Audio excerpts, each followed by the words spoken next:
আজকেও দেখেন কেমন বেদবি করিচ্ছে ওয়াজের স্টেজে উঠে। আচ্ছা, আমি বিএমপির নাম নিয়ে কোনো কথা বলেছি?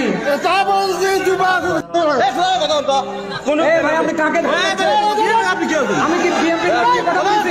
আপনি কথা বলেন, বলেন বলেন কথা বলেন কথা বলেন, আপনি কথা বলেন। আপনার সাহস তো কম না।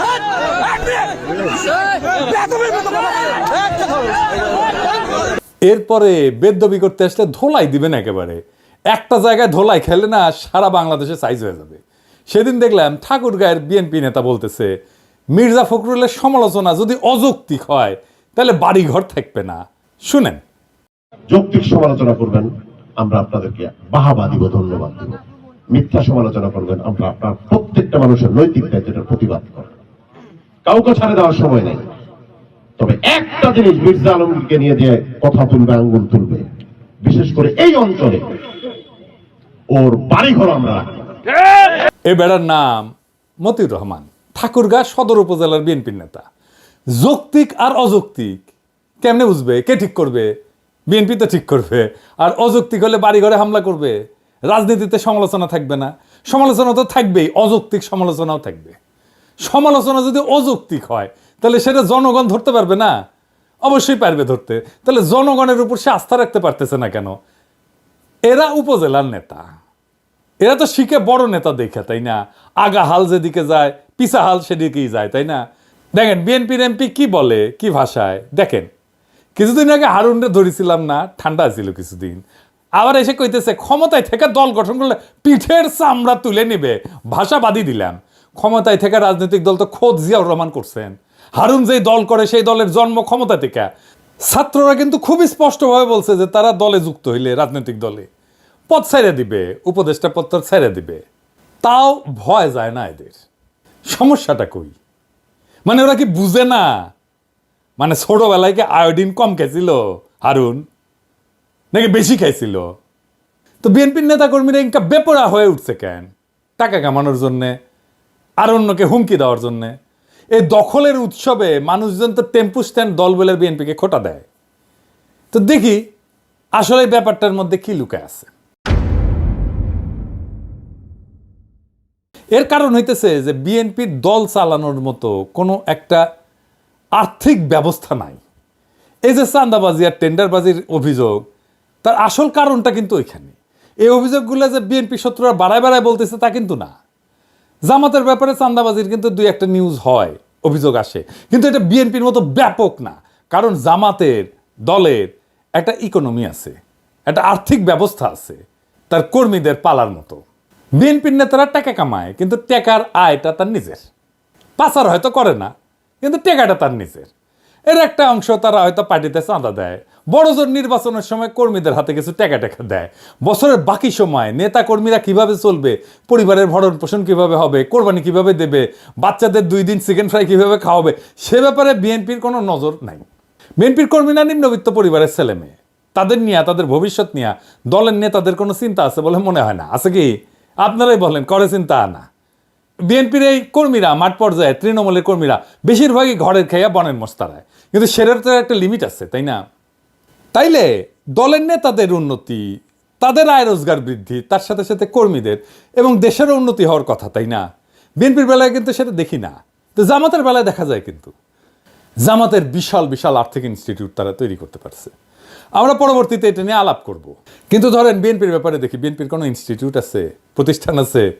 ধরেন হাসপাতাল, ডায়াগনস্টিক সেন্টার, ওষুধ কোম্পানি, মানে জামাত যেগুলো করে আর কি, ব্যাংক, গার্মেন্টস, মার্কেট, স্কুল আছে, বিশ্ববিদ্যালয় আছে, টিভি স্টেশন আছে, ব্যাংক আছে, হোটেল আছে, রেস্টুরেন্ট আছে, এমনকি নাটকের দল, গানের দল আছে?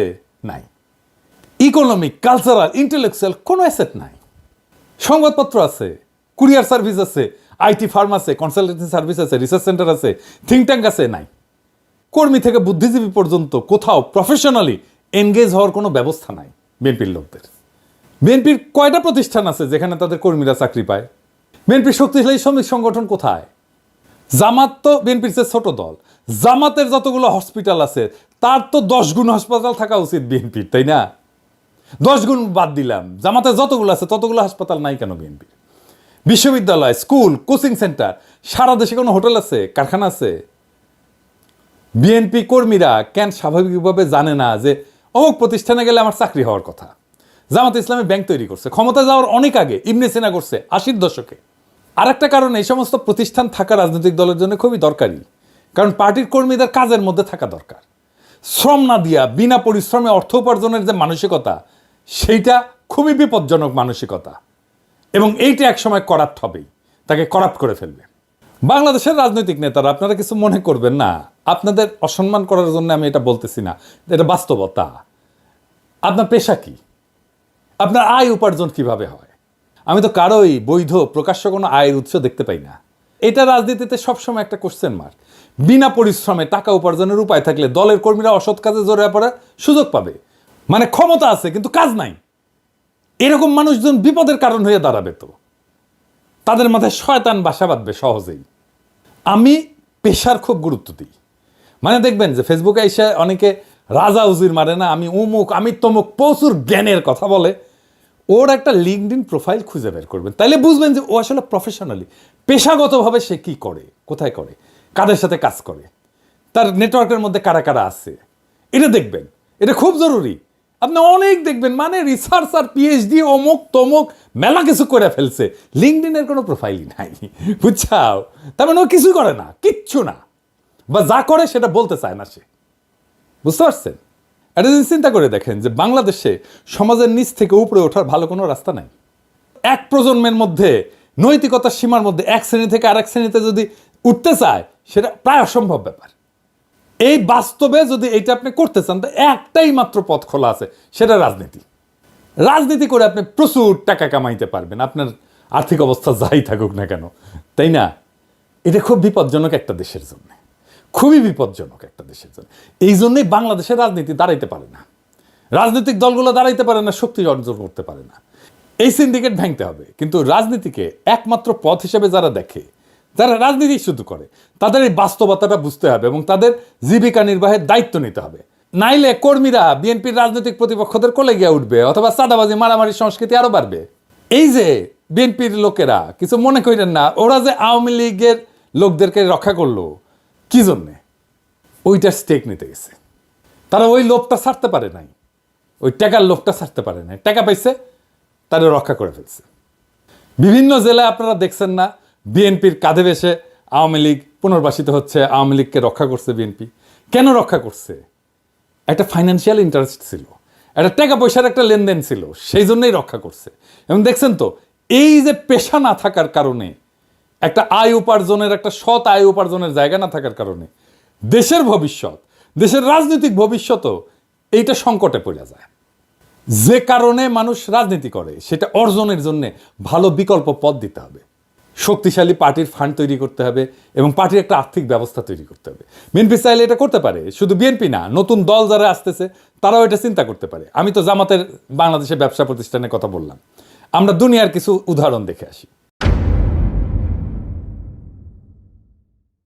পিসিআই, এটা ইটালিয়ান পার্টি, 1945 থেকে 1991 মধ্যে একটা ইউরোপের অন্যতম শক্তিশালী কমিউনিস্ট পার্টি ছিল। এদের বিভিন্ন সমবায় সংস্থা ছিল, প্রকাশনা সংস্থা ছিল, রিয়েল এস্টেট ছিল, হোটেল ব্যবসা ছিল, এবং দলীয় সদস্যদের কর্মসংস্থান হইতো, তহবিল সংগ্রহের জন্য এই জিনিসগুলো কাজে লাগে। তো তাদের রেস্টুরেন্ট ছিল, বার ছিল, সামাজিক ক্লাব ছিল, ট্রাভেল এজেন্সি ছিল, তাদের সহযোগী সংগঠনগুলো হলিডে রিসোর্ট করছিল, গেস্ট হাউস করছো, এমনকি এখানে দলীয় সদস্যরা ছাড়ে থাকতে পারত। আফ্রিকান ন্যাশনাল কংগ্রেস, এএনসির, এটার বিনিয়োগ বাহিনী আছে যা বিভিন্ন ব্যবসা পরিচালনা করে, এবং এএনসির যে বিনিয়োগ কোম্পানিগুলো আছে তারা হোটেল এবং পর্যটন খাতেও সম্পৃক্ত। বিএনপি বা বাংলাদেশের রাজনৈতিক দলগুলো নিজের ইকোনমি তৈরির জন্য, নিজের আর্থিক ব্যবস্থা তৈরির জন্য কোন পদ্ধতি গ্রহণ করবে সেটা তারাই ভালো জানে। রাজনৈতিক দলের শীর্ষ নেতাদের কর্মীদের ভরসা হয়ে উঠতে হয়। হাসিনার মতো তাদের উপরে জুলুম এবং গায়ের জোরের ছাতা হয়ে ওঠার টাইম শেষ। সেই জন্য নতুনভাবে ভাবতে হবে রাজনৈতিক দলগুলো। তবে এই পদ্ধতির একটা বড় অসুবিধা আছে। আমি সিপিবি ব্যাকগ্রাউন্ড থেকে আসছি জন্য এই পদ্ধতির অসুবিধাটা আমি ভালো বুঝতে পারি। এই সমস্যা জামাতেরও আছে। কি সেই সমস্যা? আসেন একটু বুঝে দেখি। দলের সাথে যুক্ত প্রতিষ্ঠান যদি আমার আয় রোজগারের উৎস হয়, তাহলে আমি ইন্ডিভিজুয়াল এজেন্সি নিয়ে, নিজের একক সত্তা নিয়ে রাজনৈতিক দলে কোনো ভূমিকা রাখার সম্ভাবনা থাকে না, কমে যায়। আমার দলের নেতা আমার যদি বস হয়ে যায়, আমি রাজনৈতিক দলটাকেও একটা চাকরি বলে মনে করব। আর আমার বস যদি আমার নেতা হয়, রাজনৈতিক নেতা হয়, তাহলে তো আমি তার কথা সবসময় শুনবো, আমি তাকে কখনোই কন্ট্রাডিক্ট করবো না। আমি জামাতের এক্সাম্পল না দিয়ে সিপিবির এক্সাম্পল দিই। সিপিবির হোল টাইমার আছে, মানে দল থেকে বেতন দেয়, সারাক্ষণ সে রাজনীতি করে, সেটাই তার চাকরি। আমি আসলে হোল টাইমার হইতে চাইছিলাম 1992 সালে। হোল টাইমারের বেতন ছিল 3,000 টাকা, বোধ হয় 2.5 বা 3,000 টাকা। এখন দিবালোক সিংহের একটা মণি সিংহের বেটা, তার একটা প্রতিষ্ঠান আছে দুস্থ স্বাস্থ্য কেন্দ্র, ওইখানে চাকরি করে পার্টির লোকেরা, কমিউনিস্ট পার্টির লোকেরা। দিবালোক সিংহের ওইখানে যে চাকরি করে, সে কি দিবালোক সিংহের মতের বিরুদ্ধে কোনো মত দিতে পারবে? তার বস যেটা বলবে সেটাতে হ্যাঁ করে যাবে। তখন এইটা রাজনৈতিক দল থাকে না, ক্লাব হইয়া যায়। আমার অনুমান জামাতেরও এই সমস্যা আছে। এই কারণে দেখেন যে মেজর পলিটিক্যাল মিস্টেক এই দুই দলের বেশি, জামাত আর সিপিবির। বিএনপির আর্থিক অবস্থা দুর্বল থাকলেও তাদের মেজর পলিটিক্যাল মিস্টেক কিন্তু নাই। সম্ভবত এই কারণেই, এটা আমার অনুমান। কারণ দলের সিদ্ধান্ত যারা নেয় তারা তাদের আয় রোজগারের জন্য দলের নেতৃত্বের উপর নির্ভরশীল না। আমার মনে হয় এই আর্থিক ব্যবস্থা করে তোলার ক্ষেত্রে একটা ইনোভেশন আনা যেতে পারে। আমি এটা বিএনপিকে পরামর্শ দিতেছি না, বিএনপি পরামর্শ নিলে নিতে পারে, কিন্তু নতুন দলের জন্য এটা একটা পরামর্শ। এই ইনোভেশনটা কি হইতে পারে? প্রতিষ্ঠানগুলোর শীর্ষ পদে দলের নেতা থাকবে না, এরা প্রফেশনাল থাকবে, তাতে বেটার, ভালো। কারণ প্রতিষ্ঠানটা ভালো চলবে, প্রফেশনালি চলবে। দলের নেতার অধীনে দলের কোনো কর্মী বা অন্য নেতা থাকবে না। আরেকটা পদ্ধতি হতে পারে যে এই প্রতিষ্ঠানগুলোতে চাকরি হবে সাময়িক, ম্যাক্সিমাম 5 বছর, এরপরে তারা অন্য চাকরি খুঁজে নিতে হবে। এখানে সে ট্রেনিং পাইলো, এখানে একটা অভিজ্ঞতা পাইলো, সে দক্ষ হয়ে আর একটা চাকরি খুঁজে নিল। অথবা এইসব প্রতিষ্ঠানে যারা কাজ করবে দীর্ঘমেয়াদে, তারা নীতি নির্ধারণী পর্যায়ে কখনোই যেতে পারবে না। তো এটা ছাড়াও তো সমস্যা আরও অনেক। বিএনপিতে এখন মধুর মাছির আনাগোনা, দুর্দিনে কর্মী খুঁজে পাওয়া যায় হাতে গোনা, আর এখন সিনিয়র প্রবীণ নেতারা ধাক্কা খেয়ে মাটিতে পড়ে যায়, তাও খালেদা জিয়ার উপদেষ্টা রিজভীর মতো নেতাদের দেখেন।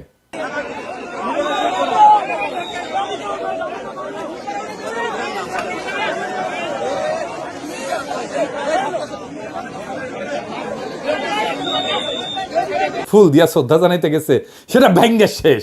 এখনই যদি এই অবস্থা, তাহলে ক্ষমতায় গেলে কি হবে সামনে চিন্তা করেন। বিএনপির স্বাস্থ্য প্রতিমন্ত্রী ছিল, কোষাধ্যক্ষ ছিল, স্বাস্থ্য প্রতিমন্ত্রী ছিল মিজানুর রহমান সিনহা।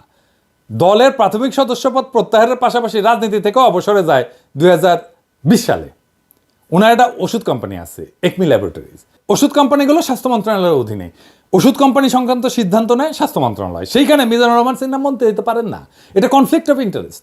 তাও করলেন মন্ত্রিত্ব, তারপরে উনি নাই কোনো রাজনৈতিক কর্মসূচিতে, লড়াই সংগ্রামে নাই, উনি ডুব মারলেন ব্যবসায়। এমনকি 2020 সালে তিনি দল আর রাজনীতি থেকে অবসর নিলেন।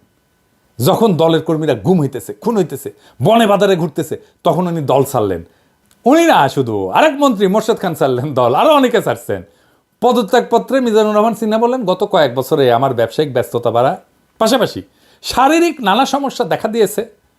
5 বছর পরে ওনার শৈলে জোশ আসিছে, ক্ষমতার কাছাকাছি। মিজানুর রহমান সিনহা, আপনি কোন সালসা খাইছেন এনা কবেন, আমাকে না কন, নয়তো সেই সালসা প্রফেসর ইউনুসের দায়পার পরা বুড়া খাটাস উপদেষ্টাগুলোর এনা খিলান, এইগুলা শরীরেও এনা জোশ আসুক, আর আমাক এনা কানে কানে কয়ে দেন না মিজানুর ভাই, বয়স বাড়িচ্ছে তো, আর কিছুদিন পর তো লাগবে আমারও, এনা টেস্ট করে দেখলাম ইনি শরীরে ক্যাঙ্কা জোশ আসে, দেবেন না, মিচ্ছি এনা দিলেই হবে, প্যাডে দিয়েন।